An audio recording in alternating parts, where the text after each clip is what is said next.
Barrie Cares is like I said, a group of volunteers, individuals that we're trying to see if we could bring a different perspective, maybe more of a business perspective to how we want to approach the homeless crisis, which it really is a crisis if you look at how the numbers have increased over the last few years. So we sat down and we took a look at who are all the stakeholders that are involved or who participate in how homelessness is addressed in the area. County of Simcoe is the main, it comes under their main purview. But obviously the city of Barrie plays a big part. And then you have what you call wraparound services that will assist with it. And it could be services like the Busby Center or Redwood. But then you also have to involve RVH because there's a hospital component. We involve the college, and we also involve the Canadian Mental Health Association because mental health does play a role sometimes in homelessness. So we brought all the stakeholders together and we looked at best practices, not only in Ontario, but all over Canada and the US and all over the world, and said, okay, what communities seem to have been able to at least curb the numbers and bring them down. And that is where the genesis of the Campus of Care idea came from.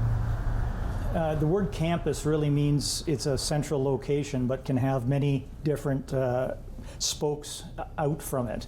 And really it's to have a central intake point for people who are experiencing homelessness for whatever reason. I think they're going to be operational in the next few days. The county is putting those modular homes in. The Campus of Care, we're doing it in 2 tranches. The first is what we're calling a temporary Campus of Care because we want to get this up and going quickly so that there's a old paramedic center on Tiffin that we're retrofitting to be able to allow us to do this triage. And in there will also be a kitchen and showers, laundry, meeting rooms for people to get their assessments done. And right next to that will be 40 beds for people who just need to right now get out of the cold.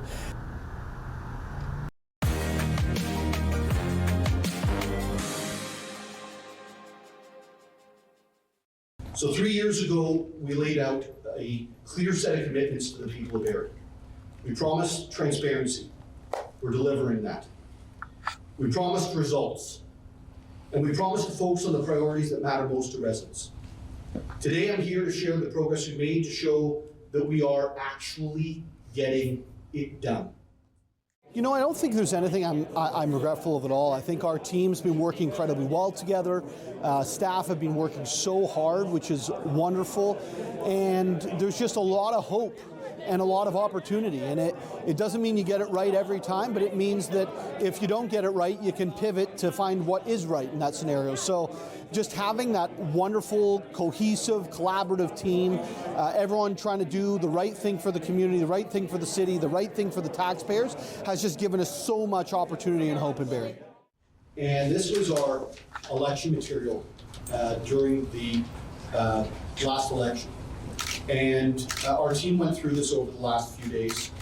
There's about 24 promises in here and online that we committed to. And as you look around these boards, you'll see that we have hit every single one of them except one on the user fees in our rec centers.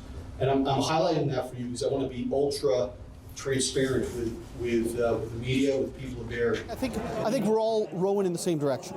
We have just a fantastic team around that's working together. I mean, what more could you want as a member of this community than to have a very positive, collaborative team trying to do the best for the city? Is everybody bought into the vision, and do they agree with what's happening going forward? And so far, so good. 3 years ago, we set out a clear plan and a clear vision, a focused plan, a plan for results, and here is the record. We strengthened the downtown, we improved safety, we kept taxes low, we supported job growth, we fixed our roads, we invested in infrastructure, and we moved major community projects forward.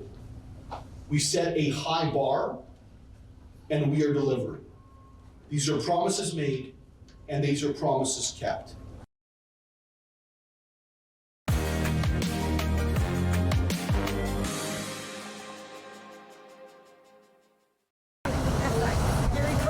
everybody.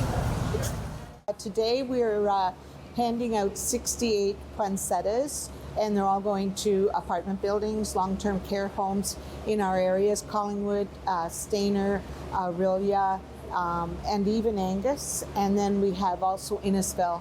And the people, all of our liaisons and volunteers are coming, picking them up today and delivering them to the homes and the different designated places that are going to receive them. Our mission statement is to make sure seniors are not alone and forgotten at Christmas. And this is just a little beginning of what we go into at the Christmas season. One of the things we do is our bags of love, and we have close to 3,000 that we hand out over the Christmas period.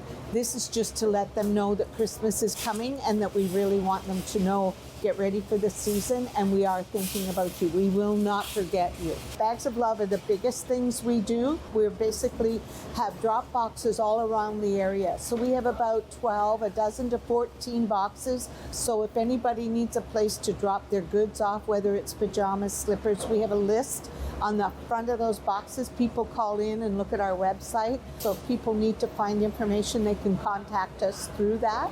And those drop boxes give us the means to supply goods to seniors for Christmas.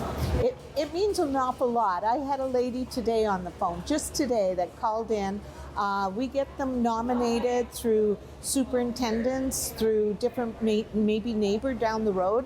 And so I call the people to find out their sizes, if they need anything, if they have a pet that needs some food or care, maybe a coat for their dog or cat. So when I talked to this one particular lady, she had lost her husband a few months ago. She has no children. She's by herself. So she was so, I can't believe that you're going to drop something off for me at Christmas.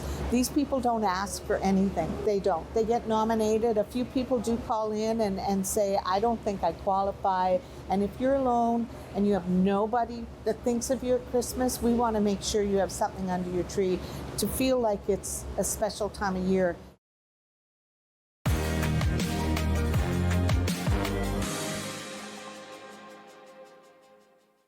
We run Tough Therapeutic Riding Foundation here. It's a therapeutic riding for youth at risk. Each youth is matched with a horse and a volunteer for the duration of their time. And we address mental health issues from the back of a horse. And it's very empowering for our kids to be able to feel their own strength, to be able to make decisions, to problem solve, to emotionally regulate themselves. And just being on the horse is why they do that. We do have a really structured curriculum that we build on mental health goals every week. We check in with them emotionally when they first come in, and then at the end of each session we do a debrief, or a process group where we talk about how the evening went and what was good and what wasn't good, and also reflect on how they feel now, and generally empower them to change themselves. So the funding we got was from the Ontario Trillium Foundation. This grant will be used to help you build your resilience and sustainability by hiring dedicated staff to develop new fundraising strategies, opportunities, partnerships, train staff and volunteers, and conduct community outreach. Please accept my best wishes. We've been really successful as a result of this grant. Just to watch the changes, the transformational changes that they all experience, that just keeps me going. And I would just like people to know that in Simcoe County we're doing something very special, because we have a lot of mental health, kids with mental health problems in Ontario and specifically in Simcoe County, and we're really committed to helping them. You can talk to me? I appreciate that. Thank you. Oh, look at that. Want to share news from your area? We'd love to hear from you. Email us with your community updates and be part of the conversation.